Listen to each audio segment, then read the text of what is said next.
Tu as sûrement déjà entendu ces phrases. J'ai le cœur brisé, il m'a arraché le cœur, ou encore, mon cœur est en miettes. Et si je te disais que ce ne sont pas seulement des images poétiques, mais des réalités que la science commence à prouver? Tu es sur Neurosublimity, et aujourd'hui tu vas découvrir pourquoi une rupture fait si mal à ton cœur et à ton cerveau, mais aussi comment enclencher la guérison. Pourquoi la rupture fait-elle si mal? Les neurosciences montrent que le rejet ou la séparation active les mêmes zones du cerveau que la douleur physique, le cortex singulaire antérieur. Voilà pourquoi tu as l'impression d'une brûlure dans la poitrine ou d'un poids dans le ventre. Ce n'est pas, dans ta tête, c'est ton corps tout entier qui vit la déchirure. Et il existe même une maladie qu'on appelle le syndrome du cœur brisé, ou Takotsubo. Après un choc émotionnel brutal, le cœur lui-même peut se contracter et imiter une crise cardiaque. Les chercheurs japonais qui l'ont découvert l'ont nommé ainsi parce qu'à l'IRM, le cœur prend la forme d'un petit vase fissuré. Impressionnant, non? Et là, première surprise. Quand tu dis « j'ai le cœur brisé », ce n'est pas seulement une métaphore, c'est parfois littéralement vrai. Mais le pire, c'est ce vide après la rupture.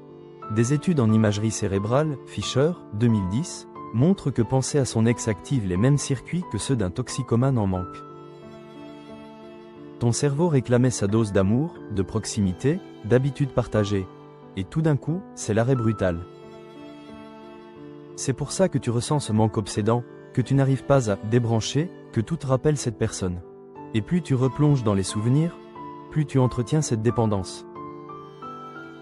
Question pour toi, est-ce que tu as déjà ressenti ce manque comme une véritable drogue? Mets un cœur brisé si ça te parle.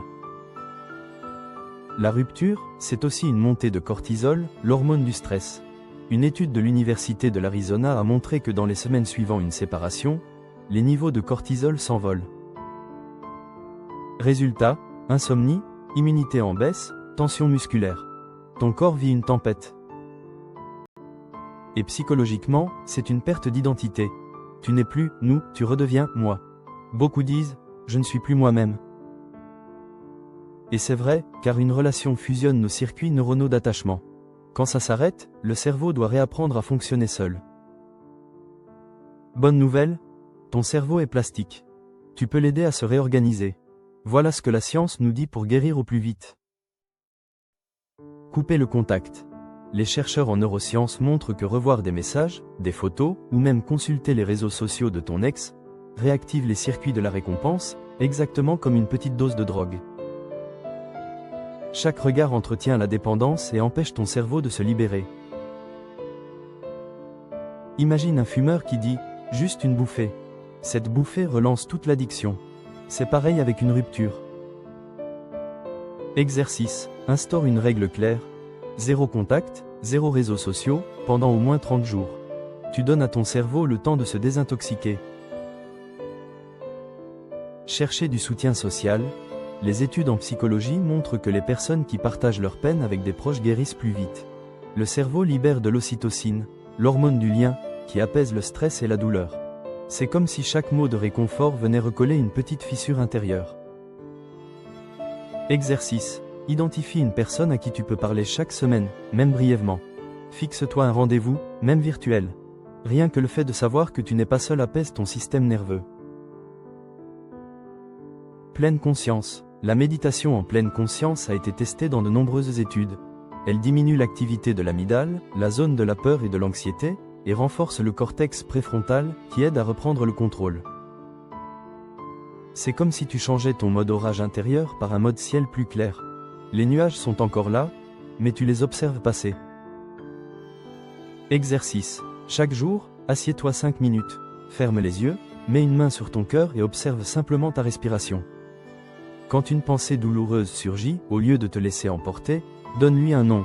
Dis-toi intérieurement « souvenir » si c'est une image du passé, ou « émotion » si c'est une vague de tristesse ou de colère. Rien que le fait de la nommer active la partie de ton cerveau qui régule et apaise.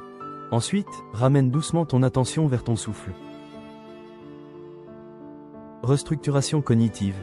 Après une rupture, ton cerveau répète souvent des pensées automatiques comme « je ne vaux rien » ou « je ne retrouverai jamais personne ».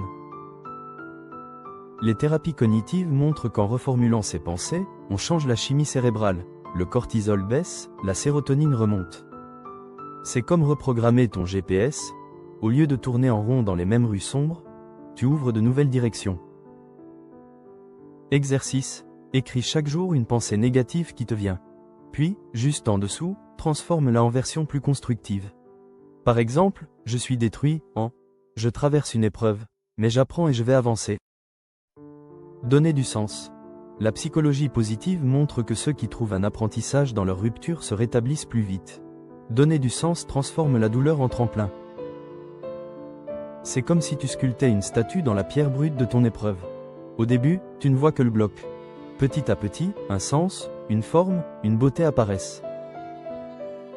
Exercice. Chaque soir, écris une phrase qui commence par « Grâce à cette épreuve, j'apprends que… ». Cela entraîne ton cerveau à transformer la douleur en apprentissage. Petit à petit, les chemins neuronaux liés aux pensées positives deviennent plus forts, et ceux des pensées négatives s'affaiblissent. Alors oui, une rupture est un séisme. Mais n'oublie jamais, la douleur est réelle, mais elle n'est pas éternelle. Ton cerveau est un organe qui se transforme. Et tout comme il s'est attaché, il saura se libérer et recréer du nouveau.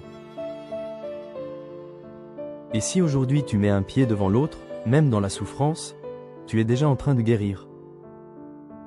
Mets un cœur brisé si tu traverses ça, ou un biceps si tu as déjà commencé à te reconstruire. Tu verras que tu n'es pas seul. Si cette vidéo t'a apporté un peu de clarté ou d'espoir, abonne-toi à Neurosublimity. Ici, on transforme la douleur en connaissance et la connaissance en force.